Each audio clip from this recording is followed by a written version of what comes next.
الذي أمات وأحيا وأضحك وأبكى وأضل وأهدى، والصلاة والسلام على سيدنا وحبيبنا وشفيعنا ومولانا محمد وعلى آله وصحبه أجمعين. أما بعد، أصحاب الفضيلة, para kiai, para asatidz, wabil khusus guru kita bersama Ayahanda Kiai Haji Ahmad Syarwani SPDI, kita doakan semoga beliau senantiasa dikaruniakan panjang umur, sehat walafiat, agar selalu dapat membimbing kita ke jalan yang diridhai Allah Subhanahu wa Ta'ala. Yang sama-sama kita hormati Al-Mukarram Al-Ustaz Haji Ahmad Jayani MMPD, juga sama kita doakan semoga beliau dikaruniakan panjang umur, sehat walafiat, dan selalu dapat mengabdi kepada masyarakat. Yang sama-sama kita hormati Al-Mukarram Ustaz Haji Ahmad Madinah, Al-Mukarram Ustaz Haji Marhusin SPDI, Ustaz Husni Mubarak MM, Ustaz Ahmad Taufik Ma'ruf MPD, serta segenap tokoh masyarakat. Ada Bapak Ketua RW 07, Bapak Isomuddin, dan juga segenap para RT-RT-nya dari 01, 2, 3, 6 sampai dengan 10. Saya hafal banget Pak ini. Orang baca aja. Dan Sahibul Musibah, Bapak Umar Al-Attas. Bukan Al-Attas bukan? Baru datang ke rumah saya tanya ini alnya al apa? Ternyata alnya al atas di sini ya. Serta Bapak Abdul Latif, Bapak Abdul Rashid, Bapak Abdul Khair, Abdul Hakim, Bapak Masudi, dan Bapak Abdul Khalil, Bapak-bapak, ibu-ibu, hadirin hadirat sekalian yang saya hormati dan yang saya muliakan.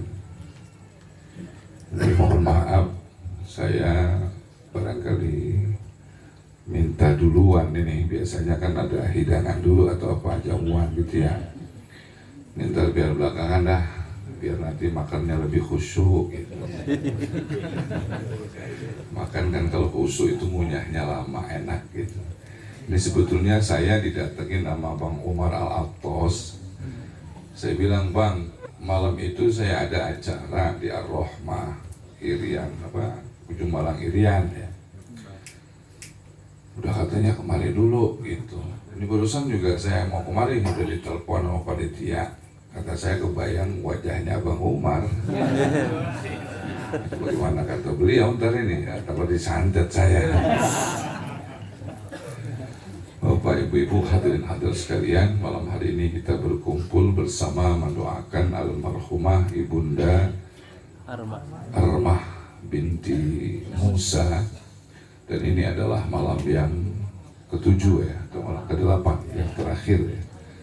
Kita duduk bersimpuh mendoakan beliau, semoga apa yang telah kita persembahkan dari awal hingga malam hari ini semuanya diterima oleh Allah Subhanahu wa Ta'ala, dan disampaikan pahalanya kepada almarhumah, sehingga almarhumah Allah ampuni segala dosa-dosanya, Allah terima segala amal ibadahnya, dan Allah jadikan kuburnya raudhah min riyadil jannah. Amin ya rabbal.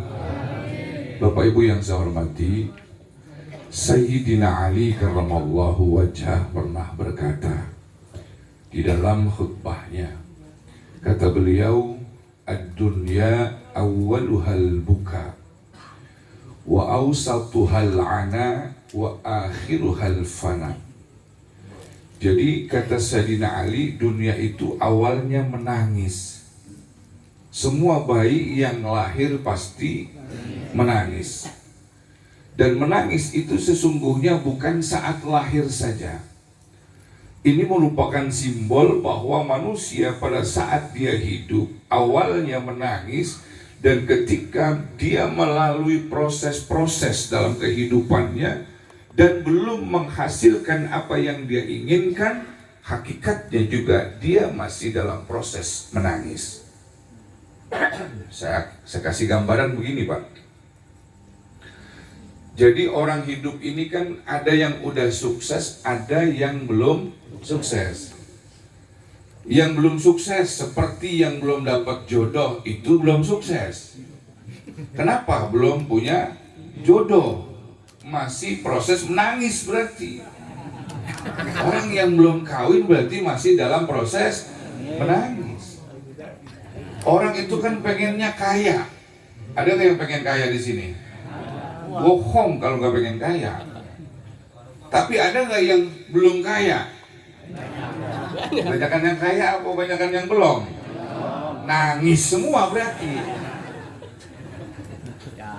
Proses menangis namanya. Orang yang ingin punya jabatan belum dapat jabatan itu proses menangis namanya. Sama orang yang ingin punya usaha yang bagus belum dapat usaha yang bagus masih proses menangis. Ada orang menikah, sudah menikah belum punya anak, pengen punya anak, proses menangis pengen punya anak. Kata Sayyidina Ali, ad-dunya awwaluhal buka, dunia itu awalnya menangis. Tapi ketika proses itu sudah berjalan sebagaimana mestinya, dia sudah mendapatkan apa yang diinginkan, apa yang dia harapkan, maka dia akan masuk pada fase yang kedua dalam kehidupan dunia ini. Kata Sayyidina Ali, wa ausatuhal ana, dan pertengahan dunia adalah sibuk repot. Yang kemarin belum punya anak repot ngurusin anak. Yang kemarin belum kaya, udah kaya, repot ngurusin banda. Pakai acara berantem sih saudara.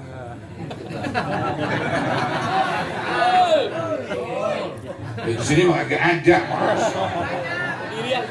Saya lagi cerita di sono, ini di Amerika kecamatan Bublan.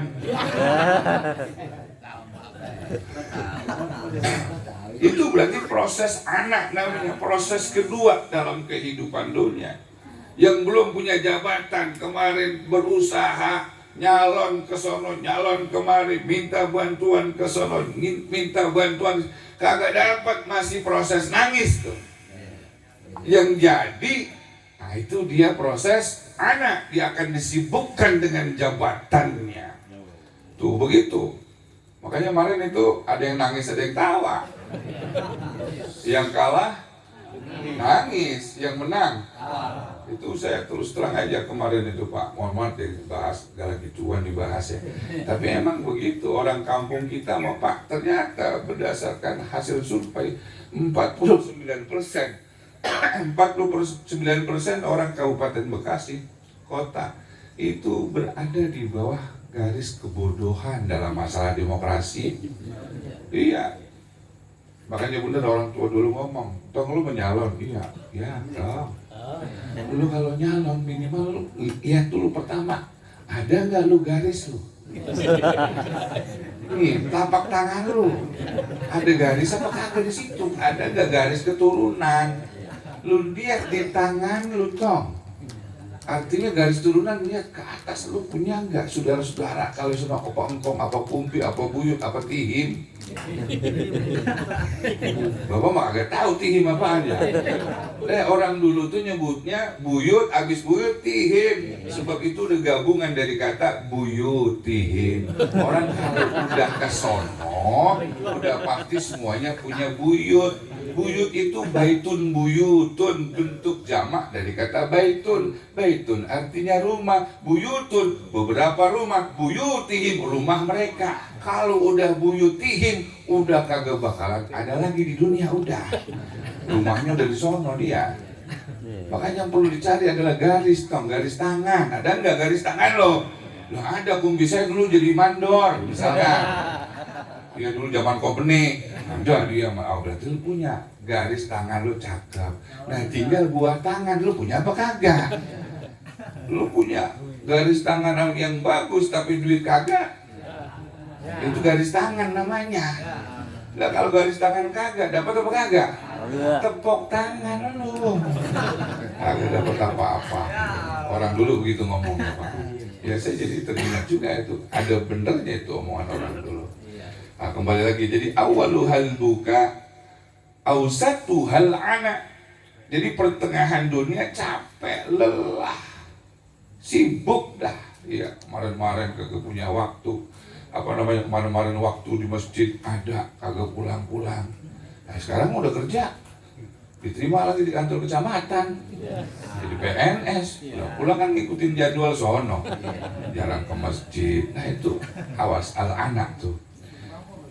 Dan yang terakhir fase kehidupan manusia adalah wa akhiruhal fana, semuanya pasti binasa, habis semuanya.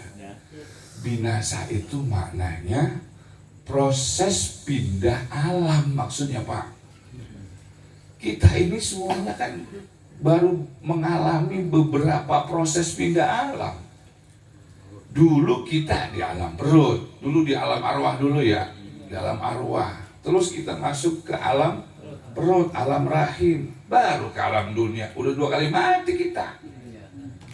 Ini lagi ngapain kita nih? Lagi nungguin mati juga. Lah, saya diri di sini nungguin mati. Bapak-bapak duduk di situ nungguin mati, ibu-ibu duduk situ lagi pada nungguin mati ini. Cuman sekarang mah nungguin mati masih enak, bari ngerokok. Masih boleh sekarang. Buat dia ngerokok silakan. Boleh. Sekarang bari ngapain enggak boleh. Makanya ketika kita di sini sadar kita sedang menunggu proses kematian, ya kita harus siapin bagaimana caranya supaya kita pantas dianggap mati. Karena apa? Karena kita nyiapin bekal-bekalnya. Jangan nyiapin mati, nungguin mati dari main judi. Lu ngapain main judi? Gua lagi nungguin mati. Kagak pantas. Yang pantas itu adalah melakukan kebaikan. Nah, seperti ini nih kita sedang melakukan kebaikan nih. Namanya pantas, lagi nungguin mati. Pantas banget. Apalagi pas pulang dari sini semuanya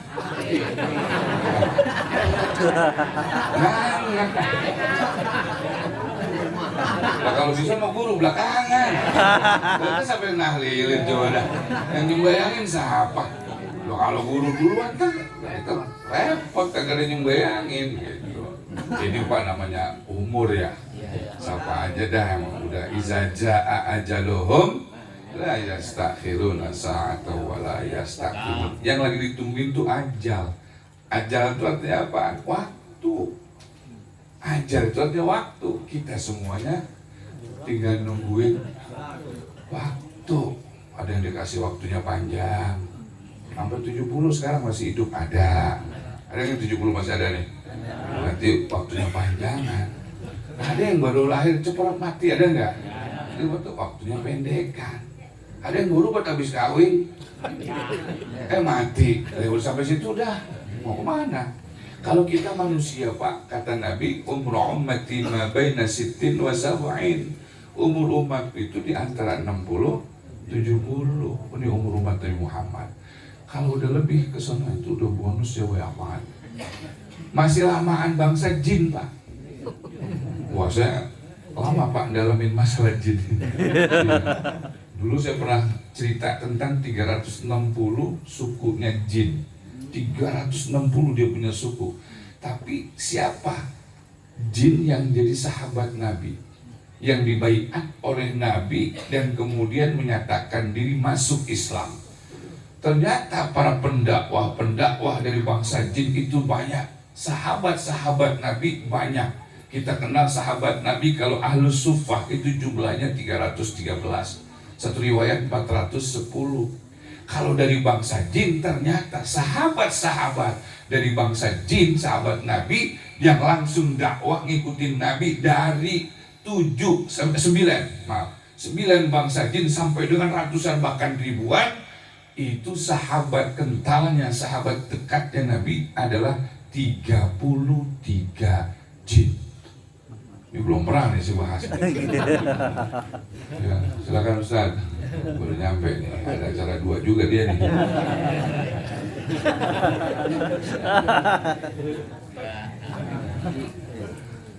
Ya udah cepetan ntar gantiin saya nih. Dulu saya mau pas bangsa jin dulu. Terus kalau bapak-bapak dalam hati ngomong, bahas matinya kapan? Ya namanya mati Pak. Kita bahas dulu ntar dikit. Dulu saya kasih tahu dulu si jin ini ya. Jin. Jadi jin itu ada 33 tuh yang jadi sahabat Nabi. Dan yang paling tua yang menyatakan diri berbaiat itu jin yang namanya Hama. Hama itu siapa? Hama itu cicitnya Azazil. Azazil itu siapa? Azazil itu iblis. Nabi Adam itu manusia. Kalau setan itu Azazil pimpinannya tuh. Dia itu Azazil punya anak namanya Lakis. Lakis punya anak namanya Hayyin. Hayyin punya anak namanya Hama. Ini kalau saya bacain panjang, sampai Hama aja dulu. Hama ini Pak yang jadi provokator terjadinya ribut antara abang sama adik, namanya Qabil Habil.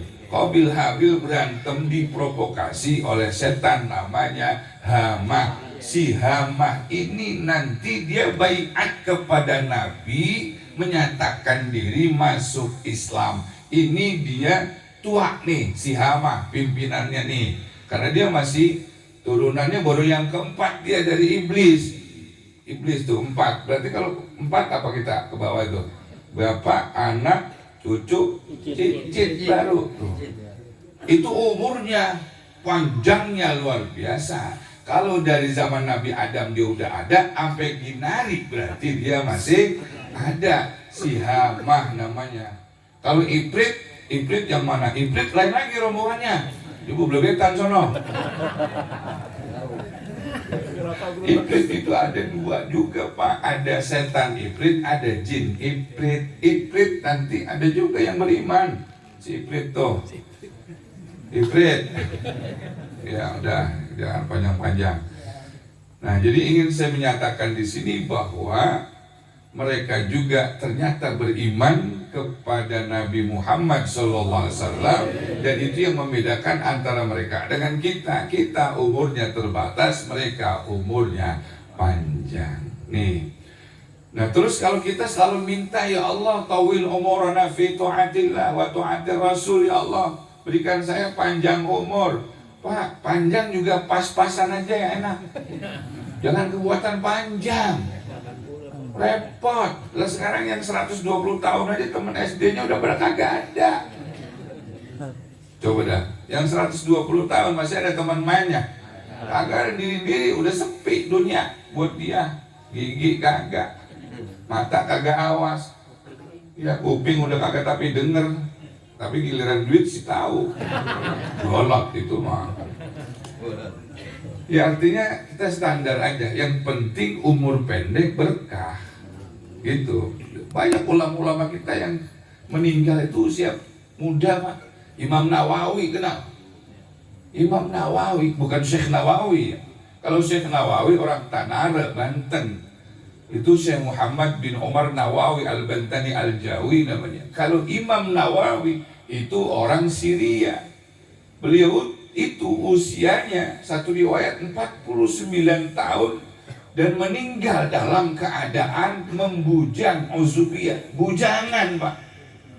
Ya, tapi umurnya pendek sampai sekarang, padahal hidupnya beliau di abad ke-7 sampai sekarang masih disebut selalu namanya, masih dikirimin Fatihah selalu. Itu Imam Nawawi. Umur pendek tapi berkah. Umur panjang paling berkahnya menatut doang, giliran pilkada ada perlunya. Itu cari pojokan juga 78 tahun dia gotong. Kosin gocap. Biasanya begitu di sono, tahu kalau di sini mah. Oh, ya, jadi ini umur kita terbatas, tapi kalau umur bangsa jin itu panjang-panjang. Ini almarhum umur berapa Pak? 80? Masya Allah, umurnya berkah banget 85. Rahasia 85 itu Pak, kalau kita kupas panjang juga tuh. Usia 40 itu ukuran kita orang bener apa belum? Bukan. Nabi itu diangkat 40. Kenapa Nabi diangkatnya jadi Nabi usia 40? Karena 40 itu standar kemapanan seseorang. Artinya jika orang itu dari sebelum 40 banyak melakukan kebaikan sampai usia 40 masih melakukan kebaikan, maka ngelewatin 40 buah ibadah gampang, Pak. Tuh.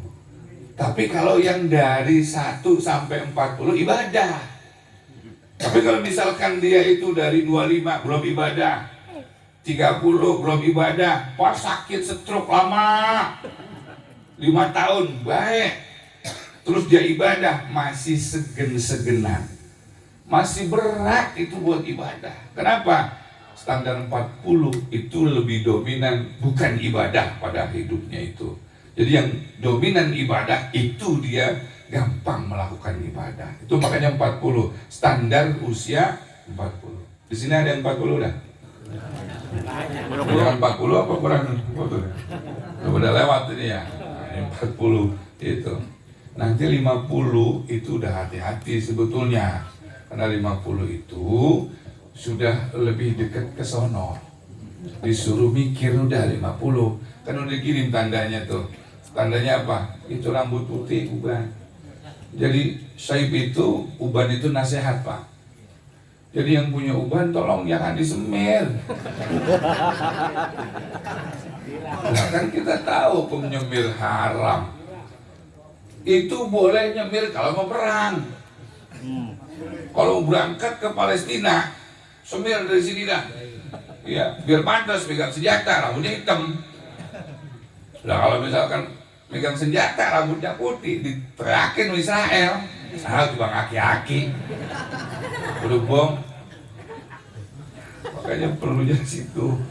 Ada lagi yang dalilnya kalau buat kawin lagi boleh guru itu. Maksudnya biar kelihatan gagah gitu. Bisa nggak dikiasin mau perang?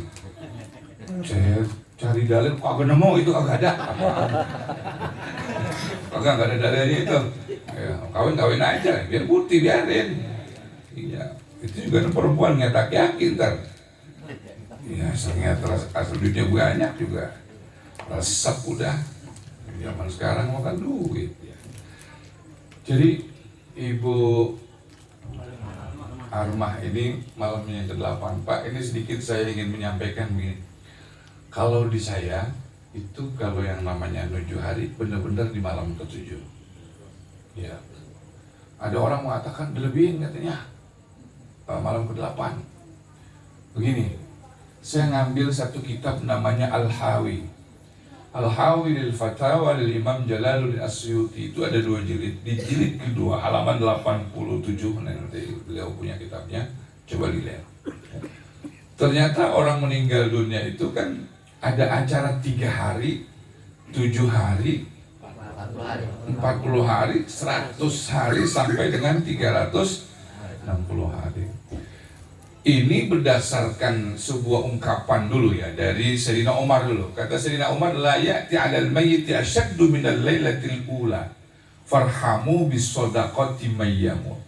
Tidak ada malam yang terberat yang dialami oleh orang yang meninggal dunia kecuali malam pertama berada di alam kubur. Kenapa? Karena malam pertama itu malam penentuan sanggup atau tidaknya seseorang menjawab pertanyaan malaikat munkar nakir. Itu pertama tuh. Dan siapa orang yang bisa jawab? Kalau sahabat Umar sih pasti bisa jawab. Cuman kalau buat orang kampung kita kan belum tentu ini. Nah, emang caranya bagaimana supaya kita bisa jawab?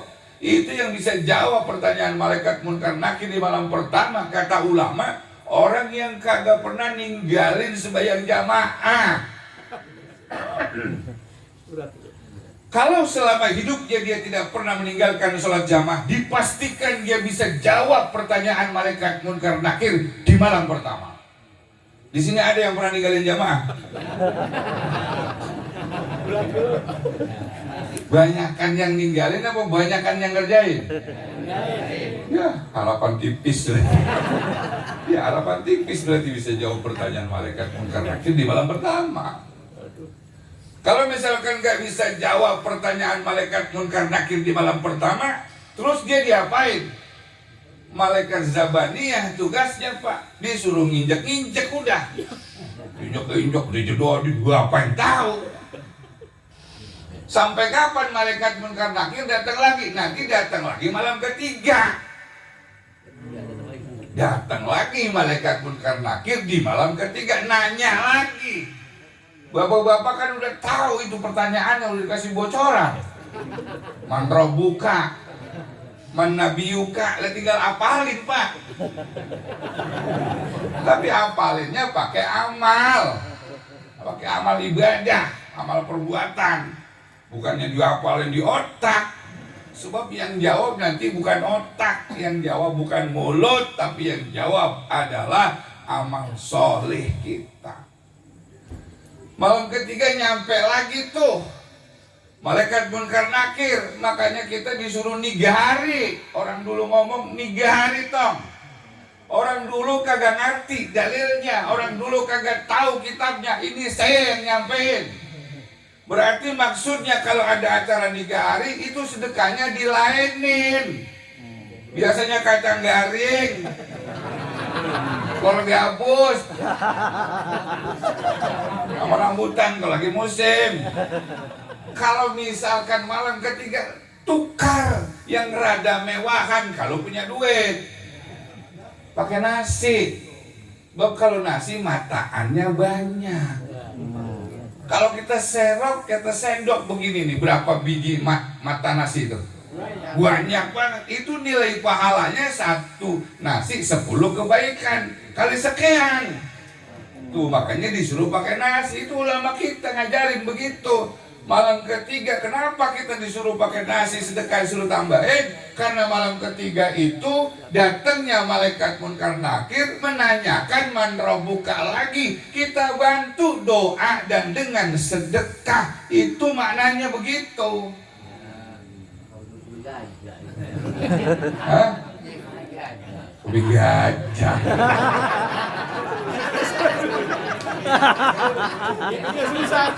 Ini kalau punya ya, kalau punya duit. Kalau kagak masa iya anak kagak bisa patungan.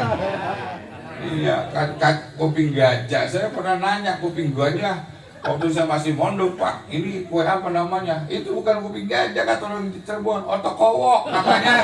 Jelek banget lagu nama kue. Otokowok namanya. Kuping gajah kalau kata kita. Otokowok namanya itu. Ribet banget namanya. Tuh malam ketiga tuh. Dia datengin lagi, nanya lagi tuh malaikat. Pertanyaannya sama tadi di malam pertama. Nggak bisa jawab, digedik lagi. Udah mati masih digedikin aja. Itu mau kalau digedikin katanya, digedikin apanya digedikin bro? Jasadnya kan udah dipendem. Apa rohnya? Lah kalau roh, dia kan sifatnya cahaya. Ngediginnya pakai apaan? Wah ini kalau belum ngerti, saya jelasin nih. Udah pernah ngerti belum nih? Lamaan cuma ini. Saya kasih gambaran dulu ya. Nanti Ustaz Fahmi, ente ambil kitab namanya Mafahim Yajib Antusoha. Karena Sayyid Muhammad bin Alawi al-Malik al-Hasani itu begini, beliau tuh menjelaskan. Kalau orang meninggal, dia beriman, Pak, rohnya dicabut, itu roh nggak telanjang. Malaikat Israel yang nyabut nyawa bawain kain kafan buat bungkus kain kafan ruhnya orang yang meninggal yang beriman. Itu dibungkus dulu tuh pakai kain kafan. Kain kafannya disebut kain kafan barzakh. Kalau kain kafan yang putih itu yang bahannya lawan putih itu namanya kain kafan jasmani atau kain kafan jasadi. Ini beda ya. Kain kafan barzakhi. Kenapa? Karena ruhnya bukan kembali ke tanah, bukan. Dia kembalinya ke alam barzakh.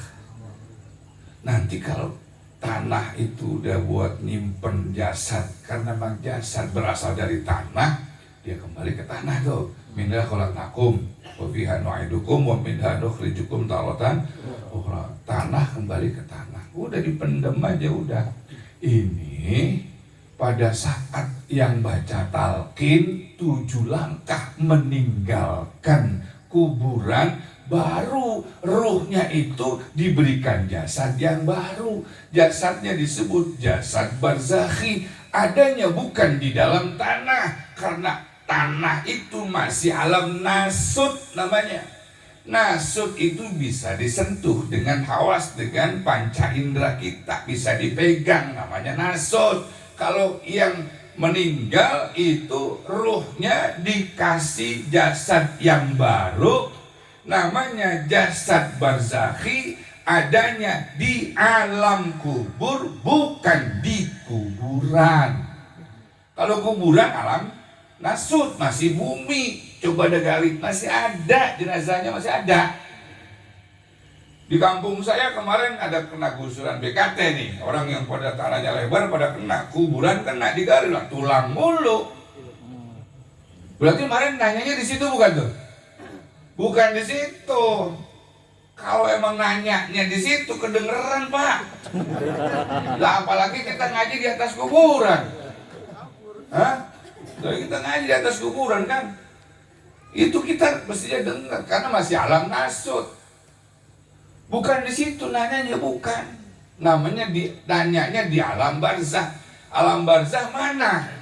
Alam barzah itu udah keluar dari dunia, belum nyampe akhirat. Dia di alam perbatasan, namanya barzah. Barzah itu bahasa Arab, artinya batas. Kalla innaha kalimatun huwa qailuha wa min waraihim barzakhun ila yaumi yub'atsun. Ada barzakh, tapal batas, di situ dia di tengah-tengah tuh. Makanya kalau misalkan ada orang ngomong, lu ngirimin doa kagak nyampe, lu ngirimin sedekah kagak nyampe, karena orang yang mati itu ada di akhirat, ini orang gebleknya super. Lah, orang mati kagak nyampe, kecuali di akhirat. Saya setuju. Kalau misalkan dia mengatakan doa kita begini nih, doain orang mati, orang udah ada di akhirat kagak bakal nyampe. Kalau itu saya setuju. Lah barzah mah belum masuk akhirat, keluar dari dunia, belum masuk akhirat. Dia di barzah, di tapal batas. Kayak orang jahat, Pak, dijemput sama polisi dari rumahnya. Sebelum dimasukin ke penjara karena belum disidangkan di kejaksaan, itu kan ditahan dulu di tahanan polsek.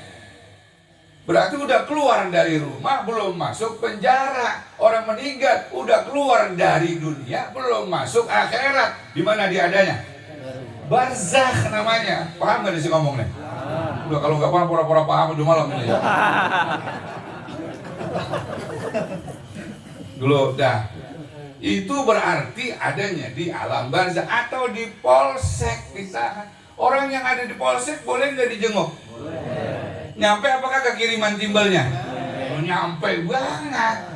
Kecuali udah nyampe akhirat, karena di akhirat semuanya kita udah di sono bareng. Lah ngapain doain orang, kita lagi keributan juga masing-masing. Kalau kita di sini masih nyampe kiriman kita gitu.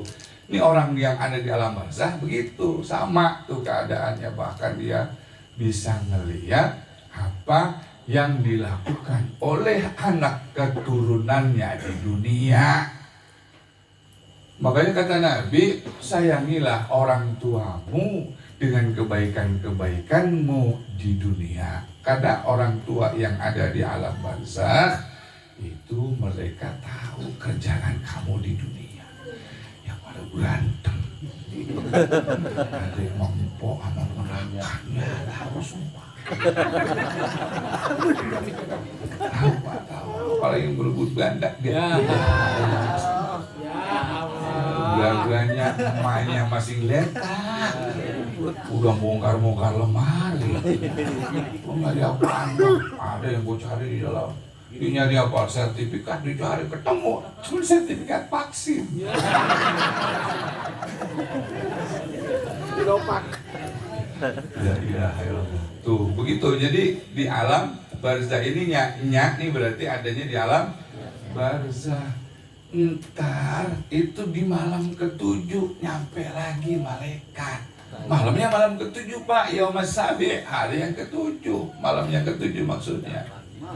Ya, berarti kan nanyanya kemarin, malah nanya malaikat marobuka. Kita kagak bantuin dengan sedekah yang banyak gitu. Jadi besok-besok mau kalau bisa malam ke-7, udah malam ke-7 aja kita sering, kita apa namanya, kita serag aja sama doa, kita serag aja sama sedekah kalau punya duit, kalau perlu kita jariah malam itu supaya kita bisa jawab. Karena kan Pak, ada hal yang dapat menyelamatkan orang tua kita. Apa diantaranya? Orang yang udah ada di alam kubur itu kalau diselamatin sama anaknya, bisa jadi siksaannya diangkat oleh Allah. Dengan apa? Dengan sedekah, dengan doa. Kalau misalkan dia belum haji, dibadalin haji, bisa jadi itu penyebab.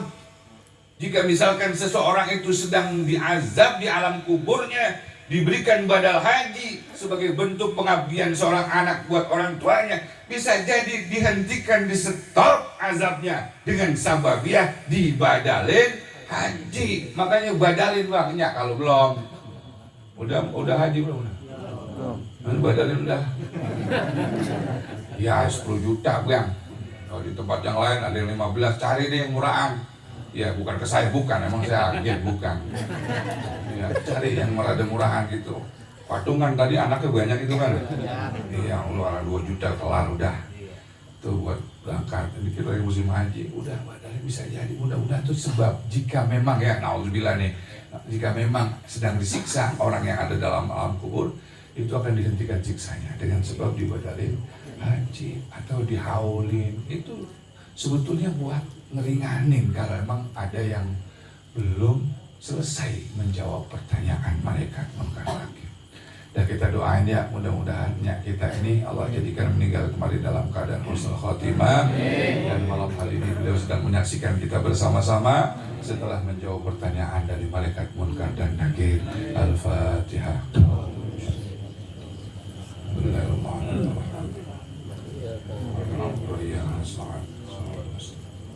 صراط الذين أنعمت عليهم غير المغضوب عليهم ولا الضالين آمين رب اغفر لنا ولوالدينا آمين. Barangkali dari saya cukup sekian.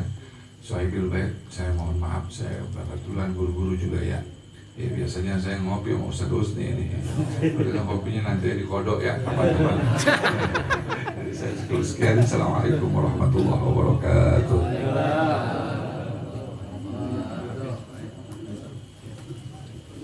Belum lagi dah.